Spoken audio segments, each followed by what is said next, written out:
कैसे हैं आप सब लोग। आप सबके लिए एक बहुत ही डरावनी कहानी लेकर आया हूँ। अगर आप सबको पसंद आती है तो कृपया मुझे कमेंट में ज़रूर बताइएगा। वो ऐसे ही रहस्यमयी कहानियों से हमसे जुड़ने के लिए कृपया हमारा चैनल सब्सक्राइब करें। तो शुरू। भूतिया बस स्टैंड की कहानी। यह कहानी एक छोटे से गांव की है जहां एक सुनसान बस स्टैंड था।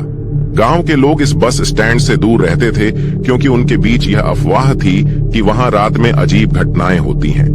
ये बस स्टैंड गांव से कुछ दूर एक घने जंगल के पास स्थित था। लोग बताते थे कि कई साल पहले वहां एक बस दुर्घटना हुई थी जिसमें सभी यात्रियों की मौत हो गई थी। इसके बाद से यह बस स्टैंड भूतिया माना जाने लगा, पर रात के समय अजीब घटनाएं घटने लगी। लोगों ने कई बार देखा कि रात को एक बस वहां आती थी, लेकिन उसमें कोई ड्राइवर या यात्री नहीं होता था। यह बस स्टैंड पर रुकती, दरवाजे खुलते, लेकिन कोई बाहर नहीं आता। जैसे ही लोग पास जाने की कोशिश करते, बस अचानक गायब हो जाती। गांव के बुजुर्गों का कहना था कि यह बस उन यात्रियों की आत्माएं चलाती हैं जो उस दुर्घटना में मारे गए थे।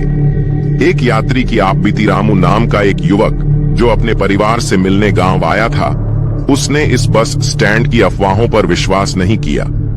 एक रात जब वह देर से गांव लौटा तो उसने तय किया कि वह उस बस स्टैंड से होकर जाएगा। जब वह बस स्टैंड पहुंचा तो चारों ओर सन्नाटा था। अचानक उसने एक पुरानी और खस्ताहाल बस को अपनी ओर आते देखा। रामू ने इसे आम बस समझकर रुकने का इशारा किया।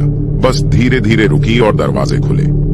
अंदर की रोशनी धुंधली थी और वहां से ठंडी हवा आ रही थी।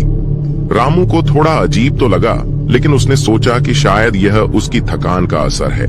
वह बस में चढ़ गया और सीट पर बैठ गया, लेकिन जैसे ही उसने अपनी जगह ली, उसे महसूस हुआ कि कुछ ठीक नहीं है।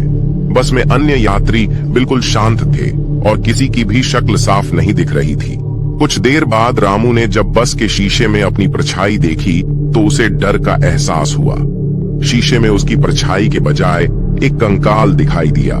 उसकी घबराहट बढ़ती जा रही थी। तभी बस के कंडक्टर ने उसकी तरफ देखा और उसकी आंखों में अजीब सी चमक थी।